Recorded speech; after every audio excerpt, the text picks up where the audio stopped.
Bonjour à tous et bienvenue pour une nouvelle vidéo, une nouvelle interview sur la chaîne Collapso. Si je me suis laissé pousser la barbe cette semaine, c'est pour concurrencer mon nouvel invité. J'ai le plaisir d'accueillir Jacob Carou. Bonjour Jacob. Salut. Donc Jacob, tu es passionné de bivouac, d'autonomie et d'autosuffisance et aussi de ce qu'on appelle le bushcraft. Si on te connaît, c'est que tu as décidé en 2018 d'aller vivre 9 mois dans les Pyrénées dans un refuge de haute montagne. Chaque mois, tu postais une vidéo sur YouTube et donc on peut suivre tes aventures. Il y aura un lien vers ta chaîne, donc un petit extrait de tes vidéos. Salut, c'est Jacob Carou et ça fait quasiment 6 mois que je vis seul en montagne. Je rénove une cabane bénévolement pour les futurs randonneurs. Tout est fait à la main en utilisant un maximum de matériaux sur place. Je coupe le bois à la hache, je creuse de l'argile pour réaliser des enduits sur les murs, je découpe des mottes de terre pour un toit végétal.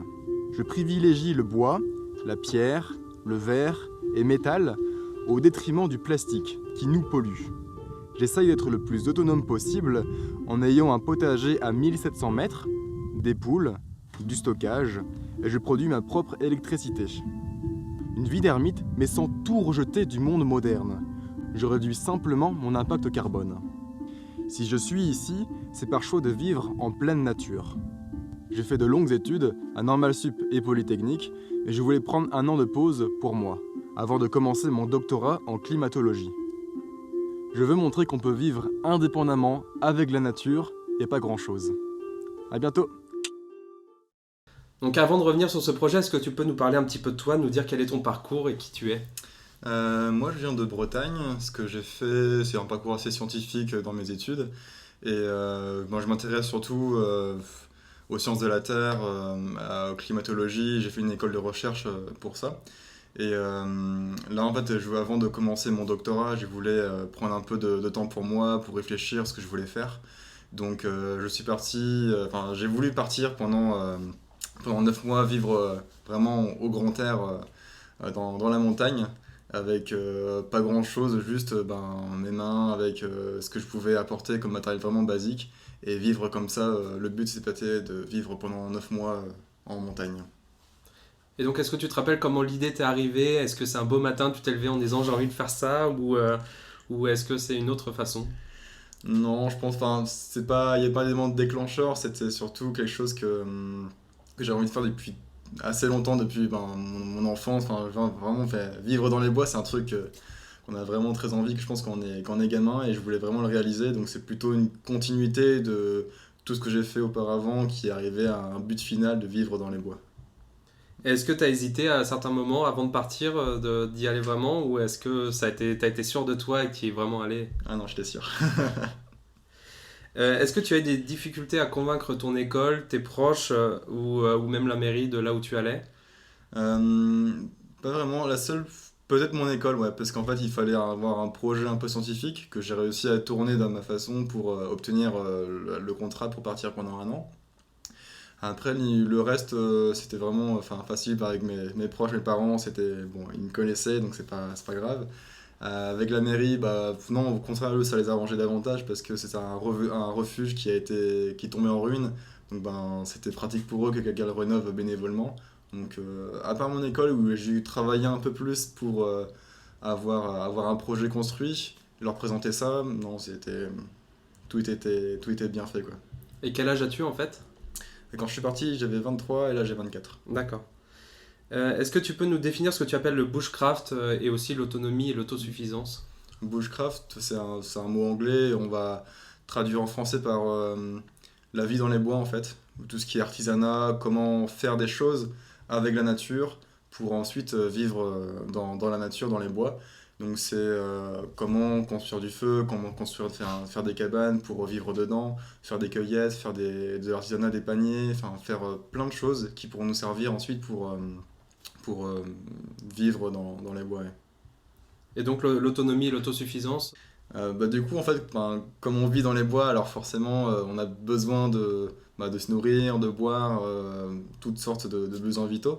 Et donc, là, en fait, il va falloir aussi trouver des éléments qui sont dans la nature, sur place, pour justement après pouvoir manger, comment connaître les plantes sauvages, pour se nourrir, comment après faire purifier l'eau, comment la récupérer, etc. pour vraiment le vivre en autonomie dans les bois le plus longtemps possible. Et dans quel cadre as-tu appris à bricoler, à chasser, à faire de la permaculture, enfin toutes ces choses-là, l'artisanat, est-ce que c'est depuis tout petit ou... Non, en fait, mes parents sont pas trop, pas tellement nature, ils vivent plutôt en bord de ville. Et ça, j'ai appris quand j'étais gamin aussi, quand je voulais partir un peu dans les bois, parce que là, on est tranquille, il n'y a pas de, y a personne, on est vraiment peinard, c'est au calme.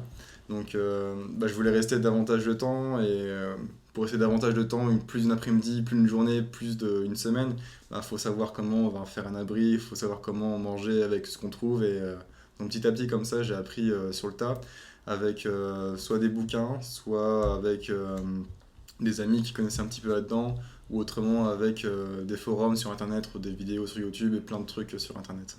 Et donc à quel âge tu as commencé à t'intéresser à ça?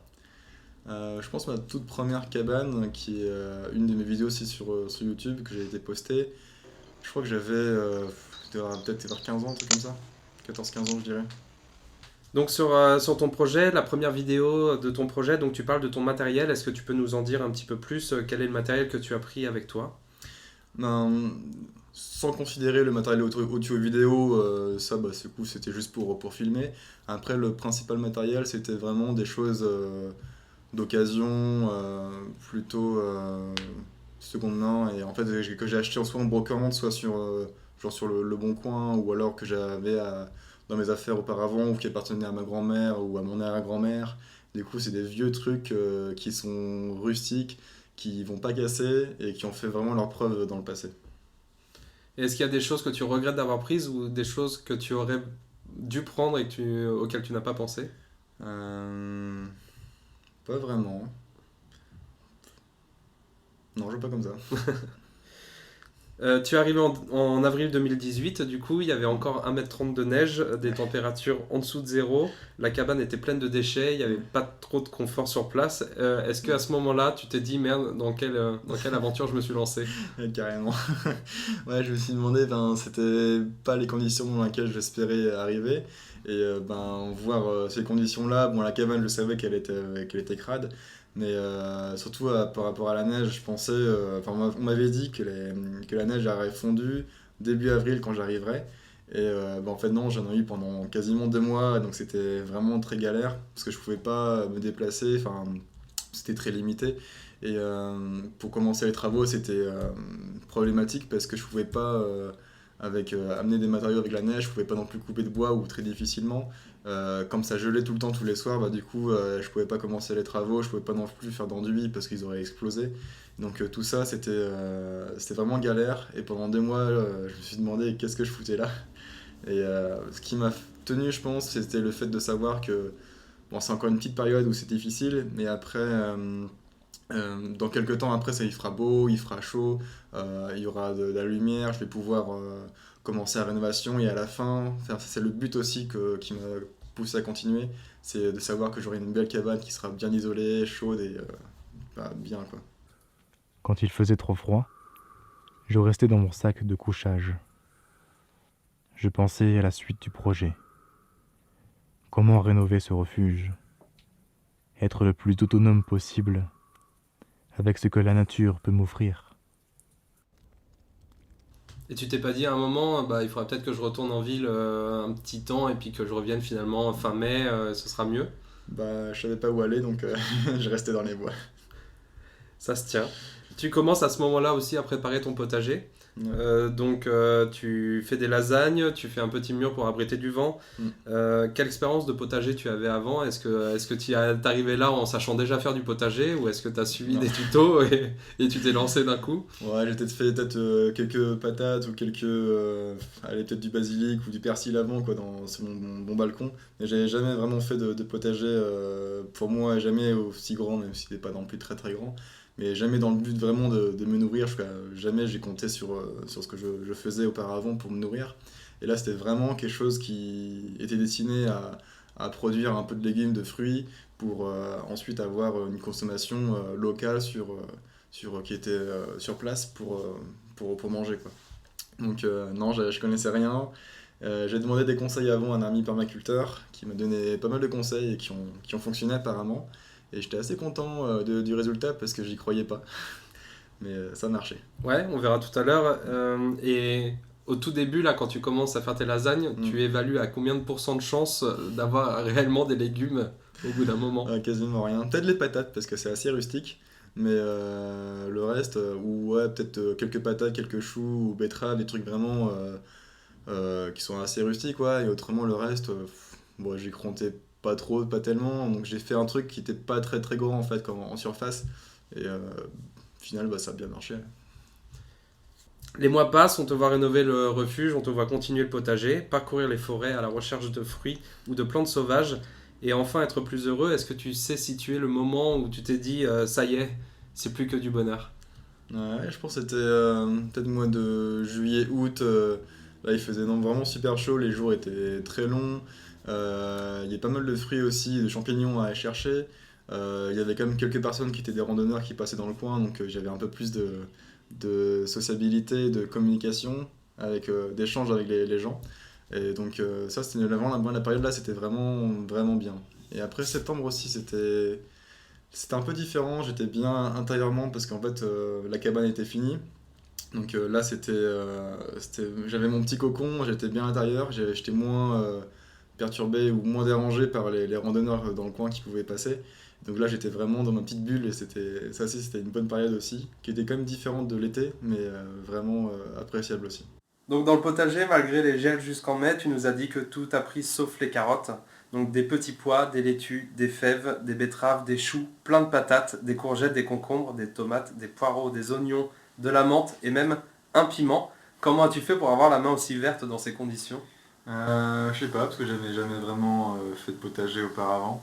Mais c'est soit de la chance ou il y a aussi un facteur qui était assez déterminant, c'est qu'en fait il n'y avait pas de parasites là-haut, pas de limaces, pas d'escargots, pas de lapins. Donc en fait j'ai été épargné par rapport aux autres qui étaient dans la vallée, j'ai pas eu de maladie, j'ai pas eu de parasites, j'ai pas eu non plus de conditions genre de grêle. Parce qu'en bas ils avaient par exemple des averses de grêle au printemps qui ont tout ravagé, ils n'avaient plus aucune tomate, alors que moi c'était soit j'avais de la chance, soit j'étais bien tourné par rapport dans les conditions de la montagne et j'avais vraiment rien du tout. Et les seuls animaux qui ont pu grignoter un petit peu les salades ou les choux, c'était les vaches et les chevaux. Donc ça a été. Donc finalement, tu as eu des bonnes récoltes et tu as pu manger à ta faim à partir de quand? Bah, à partir de peut-être disons juillet, j'ai pas mal de choses. Et en septembre, enfin août, septembre, octobre, j'ai eu des tomates quasiment tous les jours. Et après, bon, il y avait toujours les autres légumes. Et après, bon, en fait, j'avais choisi des légumes un peu différents. Bon, en fait, j'avais pas mal de fruits ou de légumes après en juillet. Après, c'était autour des tomates. Après, c'est autour des patates. Après, c'est autour des choux. Donc, c'était un peu monotone comme régime, mais j'avais beaucoup de choses qui arrivaient en décalé, pas tout en même temps. Et donc au final, par rapport à ce que tu avais ramené toi de chez toi, enfin tu avais ramené du riz je crois, ou des choses Ouais. de ce genre, à partir de quel moment tu as pu... Enfin, est-ce que tu as pu complètement switch de ce que tu avais ramené à de l'autosuffisance alimentaire? Pas complètement, parce qu'après, se nourrir vraiment que de fruits et de légumes, c'est assez limité. Il fallait d'autres féculents ou autres bases alimentaires. Et donc en fait, ben, je prenais toujours du riz, la farine, de l'huile, des choses qui sont assez caloriques et que je peux pas vraiment produire sur place parce que bon, enfin, faire pousser du blé et tout ça, ça demande beaucoup de temps. Et je pense que c'est quand même plus rentable d'aller acheter un paquet de farine 1 kilo, je sais pas pour quoi, pour 50 centimes, 1 euro, quelque part, plutôt que dépenser des heures et des heures à faire produire son kilo de farine. Au final, quel est le bilan de cette aventure? Quelle note tu donnerais à cette expérience? Je pense que c'était les plus beaux moments de ma vie, c'était une des meilleures périodes. J'ai vraiment adoré et ouais, c'était une des meilleures. Ouais. Il n'y a aucun moment que tu regrettes dans toute cette aventure? Non, peut-être ouais, au tout début, quand il faisait vraiment très froid, on en a déjà parlé, au tout début, c'était pas terrible. Et sinon, non, c'était vraiment très bien, dans l'ensemble, c'était vraiment génial. Et si aujourd'hui tu refaisais la même chose, la même expérience, est-ce qu'il y a des choses que tu ferais différemment? Ouais, et, bah, en fait, mon expérience, en fait, c'était vraiment pour rénover la cabane pour quelqu'un d'autre, c'était pas ma cabane, donc Si je refaisais les choses différemment, c'était déjà faire ça plutôt pour moi, parce que c'est assez frustrant de faire des choses dont on n'a pas la décision finale, parce que j'aurais voulu faire des constructions, des rénovations d'une certaine manière. Par exemple, je sais pas, je voulais mettre un puits de lumière sur le toit, mais avoir de lumière qui rentre par le dessus, pour avoir de la lumière le soir, parce que sinon je crois que j'avais qu'une seule fenêtre au total, donc c'était pas très lumineux. Et ce que je voulais faire, ouais, c'est mettre un puits de lumière dans le toit, sauf que la mairie, ben, ils voulaient pas vraiment parce qu'ils avaient peur que ça soit pas bien fait, qu'il y ait des fuites, que ce soit pas étanche. Donc en fait, ça n'a pas été fait. Mais si ça avait été ma cabane, du coup, ouais, j'aurais vraiment fait ça. Et de savoir que c'est vraiment quelque chose qui serait pour soi, ça aide beaucoup parce que du coup, on peut penser à long terme et penser que c'est vraiment quelque chose qu'on fait pour soi plus tard. Est-ce que tu as des nouvelles de ta cabane aujourd'hui? Ouais, ouais. Là, j'ai des amis qui sont pas très loin de là-bas et ils sont allés. C'était début janvier, ils m'ont envoyé des photos sous la neige. Il y avait la cascade qui était complètement gelée. Ouais, je pourrais t'envoyer les photos si tu veux. Et ouais, la cascade était complètement gelée, c'était énorme. Mais ouais, j'ai toujours des nouvelles et elles se portent bien. Bon, parfait. Donc dans une troisième partie, on va parler de Jacob Carou et l'autonomie, l'effondrement, l'autosuffisance. Tu fais tes vidéos sur la solitude et sur la vie d'ermite dans ta chaîne. Et pourtant, on a l'impression que tu es ultra sociable et que tu as envie de partager tes aventures, que tu as envie de faire des vidéos. Comment pourrais-tu expliquer ce grand paradoxe en toi? Je sais pas si c'est Moi, c'est vrai que ça paraît comme un paradoxe. Après, je suis quand même assez solitaire en deux personnalités. C'est vrai que comme je voyais des gens qui passaient de temps en temps, des randonneurs ou des amis, des abonnés qui venaient. Après, je pense que 90% du temps, j'étais quand même plutôt seul. Et après, la dimension ouais, de partager tout ça sur Internet, c'est quelque chose j'ai été pas mal critiqué par rapport à ça. Parce que c'est une expérience qui était plutôt personnelle, réservée. Et c'est bien si ça vous change, c'est bien, bah, c'est bénéfique pour soi-même, mais après c'est encore mieux si on pouvait aussi le partager et montrer à d'autres personnes ce qui est possible de faire et pourquoi pas les inspirer. Donc en fait il y avait une dimension de changement intérieur mais aussi de changement un peu extérieur pour les autres personnes. Et donc c'est pour ça que bah, je vivais vraiment ce que je voulais faire et que je l'aurais fait de toute manière même si je n'avais pas en port de caméra.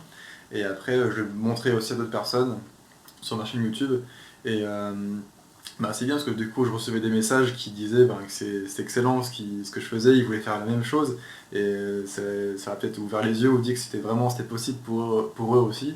Et d'autres personnes bah, du coup qui n'ont pas du tout aimé et qui m'ont critiqué par rapport à ça que de vivre un peu reculé et en même temps après de se montrer publiquement c'était incohérent. Mais moi ça me dérangeait pas et c'est ce que je voulais vraiment faire. Est-ce que tu as eu des retours d'expérience de personnes qui te disent que vraiment ça a changé leur façon de voir les choses ou ça les a permis de se lancer dans des aventures similaires? Ouais, il y a pas mal de gens qui m'ont envoyé des messages, soit pour demander des conseils, ou enfin, il y a plusieurs types de personnes, soit qui osaient pas vraiment le faire et du coup qui sont renseignées pour ensuite le faire, ils m'ont donné des conseils ou des contacts. D'autres personnes qui étaient vraiment en train de faire la même chose, qui étaient en train de construire aussi leur habitat ou leur truc. Et du coup, ils se comparaient, ils disent bah tiens, t'as pas des conseils pour ça, je suis en train de faire ceci, mais ça marche pas. Est-ce que tu n'as pas d'autres solutions? Et d'autres personnes encore qui étaient déjà en train de faire ça, qui vivaient comme ça depuis plusieurs années et qui disaient ah bah c'est excellent parce que moi j'ai réussi, c'est la même vision et c'est ce que je fais maintenant mais vraiment à long terme sur toute ma vie en fait. Tu dis que quand tu es seul, l'art t'aide beaucoup. L'écriture, la lecture, la musique avec ton piano, la peinture, les vidéos, tout ça, ça fait partie de tout ce que tu nous montres. Quel est ton rapport aujourd'hui à la création artistique? Aujourd'hui, bah, j'ai toujours continué à faire de créer. Bon, j'ai pas peint ou ni dessiné depuis, mais après, je fais toujours de la musique sur mon piano pour faire de la musique surtout pour les vidéos, pour les illustrer, avoir une bande son. J'écris toujours aussi tous les soirs, j'écris vraiment ce que j'ai fait de la journée et là, je suis aussi en train de peut-être d'écrire un livre, c'est en train de voir. Donc, je fais toujours un travail d'écriture et de création. Ouais. Et donc pendant tes journées, est-ce que tu penses que vraiment ça t'aidait énormément à tenir quand tu étais seul? Ouais, parce que il y a toujours, enfin, les êtres humains ont toujours besoin de communiquer, de partager. Et moi, ma façon de partager, parce que j'avais personne vraiment en face de moi, donc je ne peux pas communiquer verbalement à une personne physique. Donc j'utilisais justement l'art pour m'exprimer, et donc à travers la peinture, le dessin, l'écriture, la lecture aussi, tout ça, ça me servait pour dire ce que je ressentais, tout ce que je voulais dire, et sans avoir besoin de personne physique qui était en face de moi pour l'écouter. Du coup en fait j'enregistrais ça ou je gravais ça, et après je pouvais le montrer plus tard, mais ça me servait pas mal à m'exprimer, et vraiment ce que je voulais, ce que je ressentais, et le mettre sur papier, quoi. Il y a un exemple assez fort de création artistique dans la cabane, c'est la fresque avec l'ours, Ouais. l'ours qui te représente, l'animal solitaire en pleine montagne qui vit en autonomie. Mais tu dis qu'il y a eu pas mal de problèmes, de polémiques liées à cette fresque, est-ce que tu peux nous en dire un peu plus? Ouais, il y a eu pas mal de problèmes par rapport à ça, parce que en fait l'Ariège c'est une région qui est vraiment très anti-ours, et enfin, les gens sur place, les locaux n'aiment pas du tout, et enfin la une grande majorité, hein, faut pas non plus généraliser, mais la majorité n'aime pas les ours, et en fait certaines personnes ont vu cette fresque comme une provocation, alors que c'était pas du tout, c'est juste, pour moi c'est juste l'emblème des Pyrénées, l'emblème animal, et ça représente vraiment le côté sauvage, le côté nature des montagnes, et pour moi c'était vraiment un ours, juste une représentation symbolique, et deux personnes n'aiment pas du tout, et ils ont même menacé de casser, de dégrader la peinture, la cabane, et moi aussi de me casser la gueule parce que j'avais fait ça, et c'était pas du tout ce que ce que je voulais faire.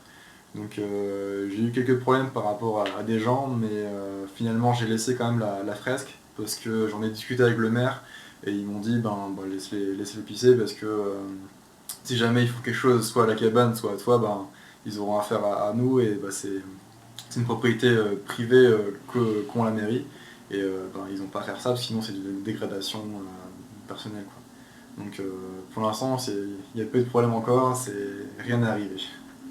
Et quel était ton rapport justement avec les personnes sur place, les habitants, les bergers, etc. Hormis peut-être une ou deux personnes, après je m'entendais vraiment bien avec tout le monde. Sur place, j'étais comme assez éloigné des gens, mais il y avait les bergers qui étaient vraiment pas très loin, à peut-être ouais, une demi-heure de marche, c'était pas très très loin sur la montagne, de l'autre côté ou sur le sommet. Et moi je m'entendais vraiment très très bien avec eux. Il y avait aussi des gens à côté en maintenance de la station de ski, qui n'était pas ouverte, mais il y avait comme quelques personnes qui étaient à côté. Et du coup, c'était vraiment, j'ai croisé vraiment assez régulièrement quand même. Et on s'entendait vraiment très bien. Et des fois, je les invitais à manger ou inversement. Et du coup, j'allais les voir, on passait un peu de temps ensemble. Ça, j'avais une très bonne relation avec les gens sur place. Le village aussi je descendais pas très souvent, mais quand je descendais, du coup, il y avait des gens que je connaissais. Et tout le monde ne savait pas ce que je faisais, mais c'était bien vu, quoi. Quand un urbain moyen comme moi regarde tes vidéos, on a l'impression que tu sais faire des millions de choses. Tu sais faire de la création artistique, on l'a dit tout à l'heure, mais tu sais aussi tirer des arbres en entier avec des cordes. Tu sais chasser, tu sais faire du maraîchage, tu sais faire de la cordonnerie. Ouais. Combien de vies as-tu besoin pour apprendre tout ça? C'est juste qu'en fait, que je m'intéresse à plein de choses, et j'ai envie de comprendre comment les choses fonctionnent.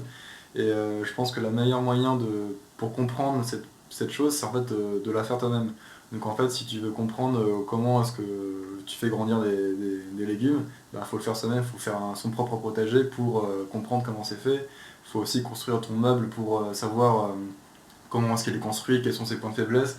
Donc je m'intéresse à plein de choses parce que j'ai envie de tout comprendre en fait. C'est juste ça. Et à partir de quel âge, du coup, tu disais depuis tes 15 ans environ, tu fais ce genre de choses. Donc depuis tes 15 ans, est-ce que tu es actif à ce point-là pour apprendre plein de choses? Je vais petit à petit. Après, quand j'avais 15 ans, je m'intéressais peut-être à autre chose, mais ça m'intéressait assez de loin. Et j'ai toujours eu envie de comprendre comment étaient faites les choses. Et après, c'est des connaissances que tu accumules petit à petit, et du coup, ça t'aide à ça, qui t'aide à ça, et du coup, tu accumules une pile de connaissances. Et c'est petit à petit que tu apprends tout seul, quoi. Parce qu'après, s'il y avait personne vraiment pour m'apprendre, c'est en s'intéressant, en regardant des gens faire, en lisant des bouquins, ou autrement sur internet, des gens qui partageaient d'autres projets, d'autres expériences, et du coup j'apprends petit à petit comme ça, et j'essaie de refaire, et c'est le meilleur enseignement que tu peux avoir. Et est-ce qu'il y a un domaine dans lequel tu te sens encore un peu faible, où tu as beaucoup de choses à apprendre? Bah ouais, surtout en permaculture, en potager, j'y connais vraiment pas grand-chose. Tout ça, enfin, c'est tellement vaste qu'il y a beaucoup de choses à faire et ça m'intéresse pas mal à tout ce qui est autonomie, permaculture. Ça m'intéresse parce que je connais pas encore beaucoup et c'est justement des choses que je verrais bien peut-être développer plus tard. Ouais. Je parlais tout à l'heure de ton paradoxe solitaire versus sociable. Il y en a un autre qui peut nous frapper aux yeux, c'est ton paradoxe système hors système. Tu as été hors système dans cette aventure où tu étais quand même globalement en solitaire dans la montagne, en autonomie, etc. Mais tu es aussi un peu dans le système, tu as fait des grandes écoles, tu utilises tes vidéos, des drones, etc. Comment est-ce que tu vis cette dualité? Ben, j'ai essayé d'avoir un extrême ou un autre extrême, mais en fait, ça marche pas. Quand je suis complètement technologie, science et ville, ben il y a un truc qui me manque quand même. Et quand je suis complètement donc aussi nature et voyage et bois, du coup ça, c'est un truc qui manque aussi. En fait, j'essaie d'avoir plutôt une sorte de mix entre les deux, parce qu'il y a des aspects que j'aime beaucoup dans les sciences, la technologie. J'aime bien bidouiller, j'aime bien faire aussi faire des plans avec des drones, un appareil photo, ou faire un peu de programmation, trucs comme ça. Ça j'aime beaucoup. Et après il y a d'autres aspects de la civilisation que j'aime pas du tout. Par exemple les humains ou les villes ou vraiment par exemple comme typiquement là les transports en commun, c'est un truc que j'ai horreur. Et à côté de ça, il y a aussi la nature que j'aime beaucoup, le fait que ce soit calme. Mais il manque après des choses en explication. J'aime bien aussi utiliser la technologie pour en fait, comprendre vraiment ce qui se passe. Et donc toi, ce qui te plaît comme vie, c'est d'être de temps en temps à la nature et de temps en temps à la ville?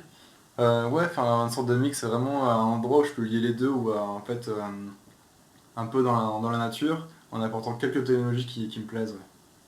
Sur la chaîne Collapso, on parle d'un éventuel effondrement de notre société dans les années ou les dizaines d'années à venir, d'un retour probable à une grande sobriété. Ouais. Est-ce que tu lis des choses à ce sujet? Est-ce que ça fait partie de tes préoccupations, de tes pensées? Pas exactement, bon, après c'est un sujet qui touche pas mal de domaines, mais moi, je lis pas spécifiquement ça. Si après il y a un article qui sort dessus, je vais le lire. Mais c'est pas un sujet qui me passionne pour l'instant. Bon, après, même si je fais comme de la recherche en climat, donc je sais que le climat il est en train de se réchauffer, que ça va vraiment être assez. Enfin, ça va être vraiment la merde pour beaucoup de personnes dans très peu de temps. Et je pense que c'est peut-être par rapport à ça, moi je peux relier ça à la collapsologie. C'est ça. Mais après, je pense pas que le monde va vraiment collapser dans 10 ans, peut-être dans 50-100 ans, mais peut-être pas aussi proche, je pense pas. Et donc toi, dans ta recherche d'autonomie et de savoir faire plein de choses, c'est pas du tout une préoccupation par rapport à la société qui ne pourrait plus t'apporter ces choses-là? Non, c'est juste que j'aime pas la société, j'ai envie d'être indépendant par rapport à elle. Euh, Quand elle s'effondrera ou pas, je suis même pas sûr que j'existerai encore. Mais non, c'est plutôt, pour moi, je pense, c'est plutôt bénéfique en tant qu'humain dans ma vie, avoir un détachement par rapport à ça, savoir que je peux vivre sans avoir besoin. Je sais qu'elle est là, mais j'ai pas besoin je suis pas dépendant d'elle. J'ai juste envie de faire mon truc de mon côté. C'est pas vraiment pour dans la prédiction qu'elle sera quand quelque chose tout va s'effondrer, que le système sera plus viable, que je pourrais avoir un truc à côté. Bon après c'est sûr que je pourrais toujours revenir dans les bois, je saurais me débrouiller, mais après c'est pas le but principal en fait. Et est-ce que tu penses quand même au fond de toi que si la société devait s'effondrer, tu serais mieux préparé que la moyenne? Peut-être après il y a aussi une part de chance en fonction du terrain que je pourrais trouver, en fonction des ressources que je pourrais avoir sur place. Mais bon, après, si tu prends un petit Parisien qui a jamais mis les pieds dehors et qui sait pas ce que c'est allumer un feu, bon, je pense que j'ai peut-être plus de chance que lui, peut-être, ouais. Est-ce que tu te verrais vivre en autonomie avec un collectif ou avec une communauté? Ah, c'est une question que je me pose plus tard, ouais, peut-être. Je sais pas encore déterminé. C'est des questions que je me pose toujours. Je sais pas encore exactement, mais c'est un truc qui pourrait me plaire, ouais. Est-ce que l'autonomie pour toi, ça peut être en petit groupe ou est-ce que, enfin, dans ta tête, l'autonomie, ça reste savoir être tout seul et se gérer tout seul? Non, franchement, si t'es tout seul, tu pourras jamais être complètement autonome. Ça dépend à quel degré d'autonomie tu veux être. Si c'est juste avoir un potager, des poules, pouvoir avoir des compléments tout seul ou à quelques-uns, deux ou trois, ça peut le faire. Mais si tu veux après faire beaucoup de choses en autonomie, avoir le moins dépendant possible du système, alors là, il faut être quand même un petit village, quoi. Peut-être au moins 50, ouais, maximum 50 personnes. Mais si t'es tout seul, tu pourras jamais tout faire. Par contre, si t'es plusieurs, du coup, tu peux euh, donner des tâches spécifiques à quelques personnes. Et je pense, au-delà, enfin, minimum, je pense, entre 10, quoi. Autour de 10, minimum. Tu parlais des poules là à l'instant, on Mm. voit aussi du renard dans tes vidéos et de la tannerie. Ouais. Quel est ton rapport par rapport au véganisme et à l'exploitation animale? Ben, je pense que faut pas non plus dans les extrêmes. Euh, En soi, le véganisme, après, bon, c'est bien pour qu'il y ait souffrance animale, c'est pas non plus indispensable de consommer des, euh, des produits animaux ou qui proviennent animale. Je pense pas que ce soit vraiment indispensable quand on vit. Après, bah, moi là-bas, en plus, j'avais quasiment pas de viande. J'ai juste les œufs de mes poules à la fin. Et j'ai pas beaucoup de produits protéiques venant d'animal. Et par contre, après, je pense que si tu veux t'installer à long terme, je pense qu'il faut être vegan, c'est pas une solution. C'est peut-être en ville, c'est peut-être possible. Mais après, quand tu vis et quand tu dépends de ça, je pense pas que ça l'est. Parce que enfin, c'est un tout, c'est un écosystème c'est un cycle. Donc en fait, tu vas utiliser le fumier de tes cochons, de tes poules ou autres pour après alimenter la terre. Donc en fait, après la terre, bah, du coup, tu vas pouvoir manger tes produits qui viennent d'ici. Et après, bah, les déchets, tu vas donner après à ton cochon ou à tes autres animaux. Et en fait, c'est un cycle. Et si t'as pas de cycle, bah, du coup, tu fais quoi de tous tes légumes ou comment tu fais pour apporter du fumier, ben, il y a un truc qui manque. Et donc, je pense pas que être vegan en autonomie complète, c'est possible. Est-ce que pour toi l'humain est une espèce à part ou est-ce que tu te sens toi, en tout cas Jacob Carou, complètement lié dans la nature et avec les autres vivants? Je pense pas qu'on soit. On est un peu en dehors de ça, je pense, de tout cet écosystème. Parce que, bon, forcément, on fait partie de celui-ci. Mais quelque chose qui change par rapport à d'autres êtres vivants, c'est qu'on a la capacité de tout détruire. Et je pense que cette responsabilité-là nous met un peu en dehors de cette boule cette bulle de nature, parce qu'on a la possibilité de la détruire entièrement. Et donc en fait, faut qu'on soit responsable et qu'on fasse en sorte de pas la détruire, sinon ben, on meurt avec aussi, quoi. Quel est ton rapport aujourd'hui au matériel? Est-ce que tu es revenu de cette aventure en ayant moins besoin de matériel ou est-ce qu'on redevient facilement matérialiste quand on retourne en ville? Ça, ouais, c'est un truc qui est attrayant, on va dire. On a envie de revenir vers plus de biens matériels. Et j'essaie quand même d'avoir moins de choses sur moi.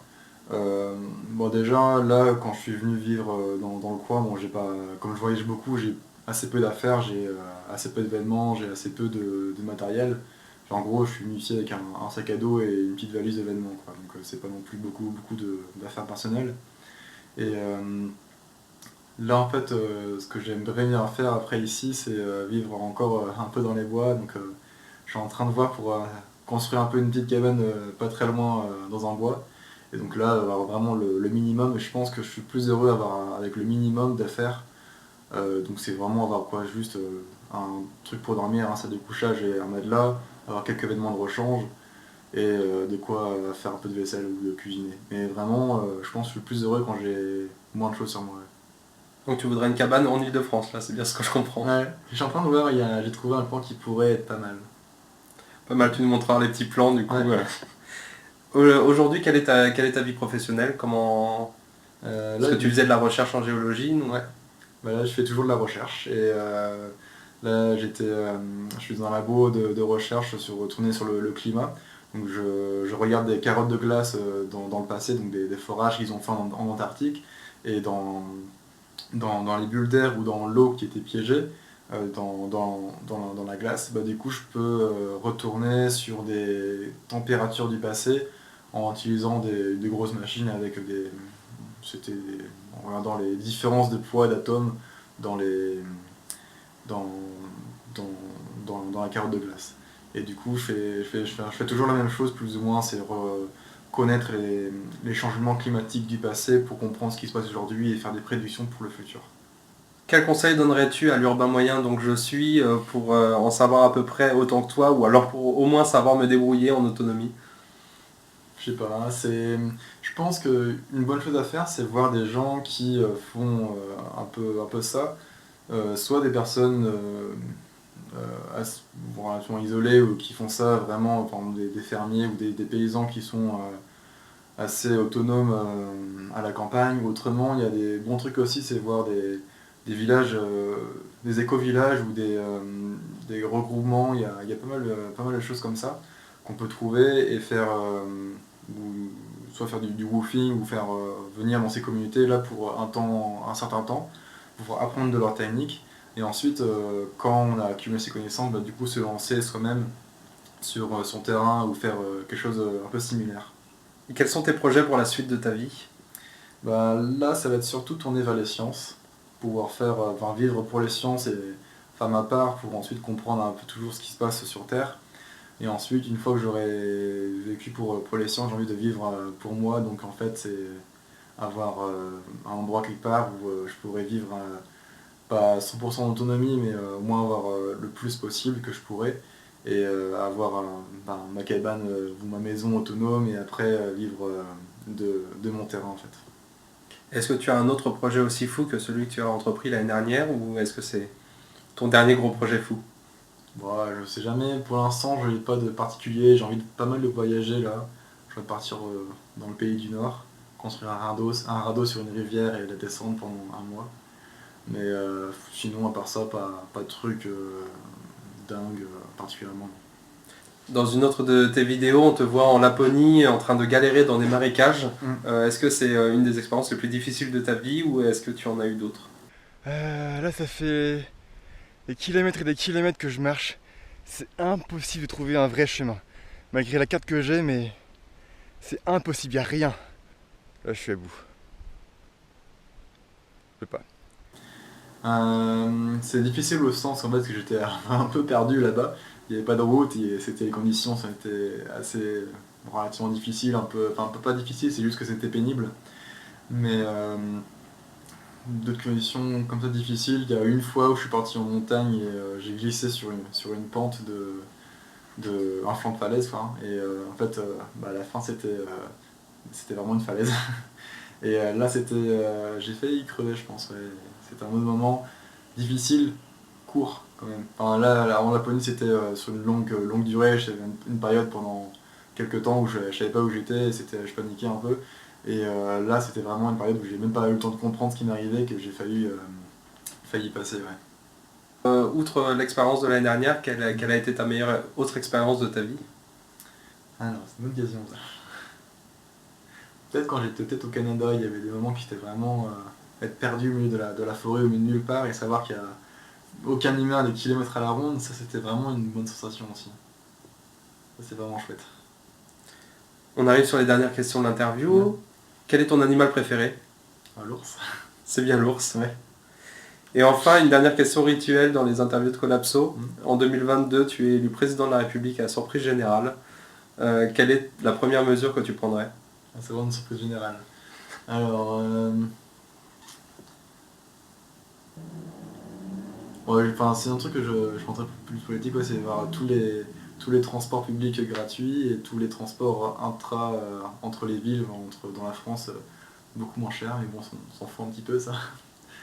Et non, c'est peut-être avoir des productions locales davantage biologiques et écologiques. Vraiment, en fait, décentraliser toutes les productions pour les avoir à proximité, pour réduire les émissions de carbone des transports et avoir les citoyens peut-être qu'ils comprennent davantage d'où vient leur produit. Merci beaucoup Jacob Carou d'avoir accepté notre invitation, d'avoir répondu à toutes ces questions. Avec plaisir. Et on te souhaite le meilleur pour la suite. Toi aussi, merci.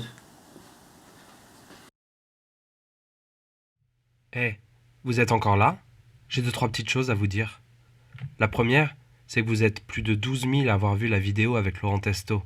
Et vous êtes maintenant plus de 1000 abonnés sur la chaîne Collapso. Merci beaucoup pour tout ça. La deuxième, c'est que vous êtes plusieurs à m'avoir dit que vous ne receviez pas d'email à chaque fois que j'envoyais une vidéo. C'est normal si vous n'avez pas cliqué sur la cloche. Je vous montre. Une fois que vous êtes abonné à une chaîne YouTube, vous pouvez cliquer sur la petite cloche juste à côté pour pouvoir recevoir un email à chaque fois qu'une vidéo a été envoyée. J'espère que cette vidéo avec Jacob Carou vous a plu et je vous dis à très bientôt. Pour passer au niveau suivant, cliquez sur le rond central, puis sur s'abonner. Vous pourrez ensuite visionner l'un des 2 épisodes proposés. N'hésitez pas à mettre un pouce bleu et commenter pour aider la chaîne. À bientôt!